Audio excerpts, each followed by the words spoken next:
Hi friends, అందరూ ఎలా ఉన్నారు? బాగున్నారా ఫ్రెండ్స్? చూడండి, నాకు మీషో నుంచి ఒక ఆర్డర్ వచ్చింది. సరే ఏంటా అని చెప్పేసి అనుకున్నాను. మా పాప చెప్పిందనమాట, నీ బర్త్డేకి గిఫ్ట్ పంపిస్తున్నాను చూడు అని చెప్పేసి. ఓకే, అది ఈరోజు వచ్చిందనమాట. అందుకే మీ ముందు ఓపెన్ చేద్దామని చెప్పేసి మీతో షేర్ చేసుకుందామని ఓపెన్ చేస్తున్నాను ఫ్రెండ్స్. ఓపెన్ చేస్తే తెలిసిపోయింది ఏంటి అంటే, ఇది ఫోటో ఫ్రేమ్ అనమాట. అయితే నా పిక్స్ అన్నీ కలిపేసి ఫోటో తీసి పంపించిందనమాట. ఓపెన్ చేసి చూస్తే ఏముంది, మొత్తం ఫొటోస్ ఉన్నాయన్నమాట. నా పిక్స్ అన్నీ కూడా ఓపెన్ చేసేసి కొటేషన్ పెట్టి చేయించింది ఫ్రెండ్స్. చూడండి, మీతో షేర్ చేసుకుందామని మీకు చూపిద్దామని ఓపెన్ చేశాను. ఎలా ఉంది ఫ్రెండ్స్?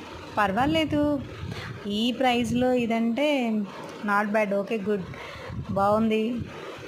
ఏదో పిల్లల ఆనందం కోసం ఇచ్చారు, దానికి మనం హ్యాపీగా ఫీల్ అవ్వాలి ఫ్రెండ్స్. అందుకే నేను మీకు చూపిద్దామని చెప్పేసి మీ ముందు నేను ఇట్లా ఓపెన్ చాలా అంటే చాలా బాగా అనిపించింది ఫ్రెండ్స్. ఓపెన్ ఫుల్ కూడా మొత్తం షీట్ తోటి కవర్ చేస్తుందనమాట, డ్యామేజెస్ ఏం కాకుండా ఉండాలని. బ్యాక్ సైడ్ చూసారు కదా, హోల్కి పెట్టుకోవడానికి అది కూడా వచ్చింది. పర్వాలేదు, బాగుంది. ఫొటోస్ కూడా క్లారిటీగానే ఉన్నాయి ఫ్రెండ్స్. మీకు కనుక నచ్చినట్లయితే ప్లీజ్ లైక్ చేయండి, సబ్స్క్రైబ్ చేసుకోండి. ఎలా ఉందో కామెంట్ చేయండి friends. Thank you Kaveri, thank you so much, thank you forever. Okay friends, bye.